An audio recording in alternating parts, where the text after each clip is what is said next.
Edwards अकादमी के एक और वीडियो में आपका स्वागत है। मेरा नाम मैक्स है। मैं यहाँ एक सैप सलाहकार और प्रशिक्षक हूँ और आज मैं आपको प्रशिक्षण आवश्यकताओं के विश्लेषण के बारे में कुछ बताने के लिए उत्साहित हूँ। हमें टीएनए ट्रेनिंग नीड्स एनालिसिस की आवश्यकता क्यों है और यह क्यों महत्वपूर्ण है। सबसे पहले, एक अच्छी तरह से किया गया प्रशिक्षण आवश्यकताओं का विश्लेषण अप्रभावी प्रशिक्षण को रोकता है। इसका मतलब है कि अगर हम बस यूं ही कर्मचारियों को किसी भी प्रशिक्षण में भेज देते हैं, तो अक्सर इसका कोई खास मतलब नहीं होता या फिर वे अपने उद्देश्य को पूरा नहीं कर पाते।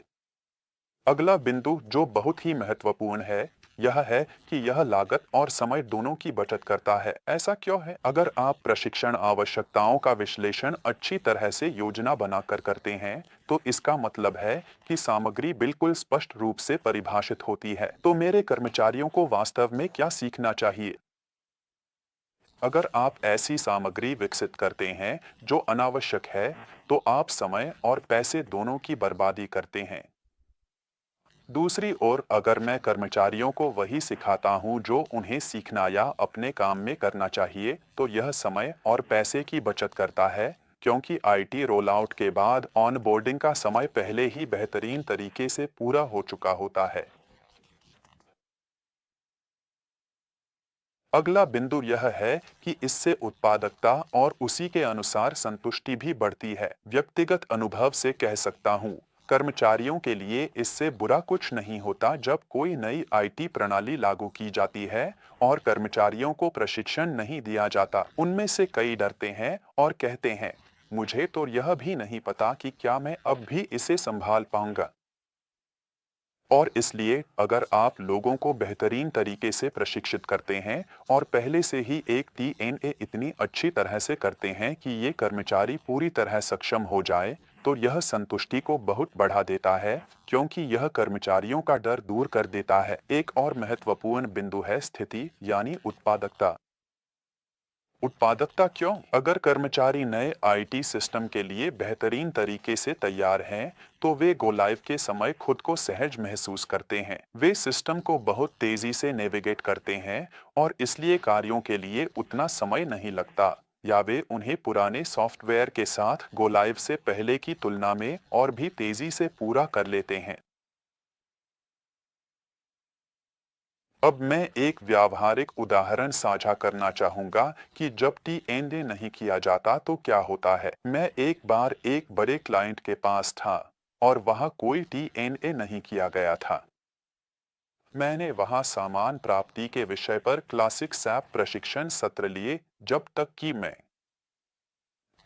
करीब 1 घंटे बाद मुझे एहसास हुआ कि अधिकांश कर्मचारी इलेक्ट्रीशियन थे और उनका सैप से कोई लेना देना ही नहीं था।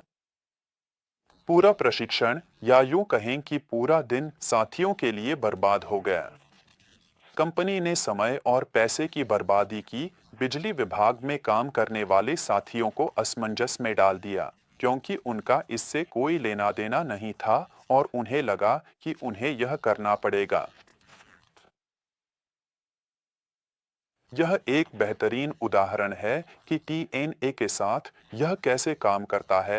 टीएनए के साथ यह स्पष्ट रूप से परिभाषित होता है कि किस कर्मचारी को किस विषय वस्तु के साथ कौन सा प्रशिक्षण मिलेगा। इसके अनुसार केवल वही कर्मचारी प्रशिक्षण में शामिल हुए जिन्हें वास्तव में वही चीज चाहिए थी जो हमने प्रशिक्षण में चर्चा की या सिखाई थी।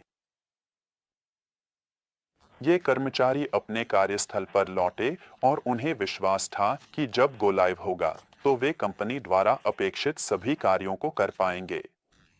जब गो लाइव हुआ, तो कर्मचारियों को पता था कि क्या करना है और उन्होंने अपने कार्यों को बेहतरीन तरीके से अंजाम दिया। ये दोनों उदाहरण दिखाते हैं कि जब प्रशिक्षण आवश्यकता विश्लेषण नहीं किया जाता कि कर्मचारी क्या कर सकता है और उसे कहाँ पहुँचना है, प्रशिक्षण की विषय वस्तु क्या है, तब क्या होता है। देखने के लिए धन्यवाद। मुझे एक बार फिर बहुत मजा आया। अगर आप सैप या प्रशिक्षण आवश्यकता विश्लेषण के बारे में और जानना चाहते हैं, तो बस अपनी जिज्ञासाएं कमेंट में लिखें। अगर चाहें तो सब्सक्राइब करें और बेल आइकन दबाएं। मैं आपसे मिलने का इंतजार कर रहा हूं। आपका एडवेस्ट एकेडमी। फिर मिलेंगे।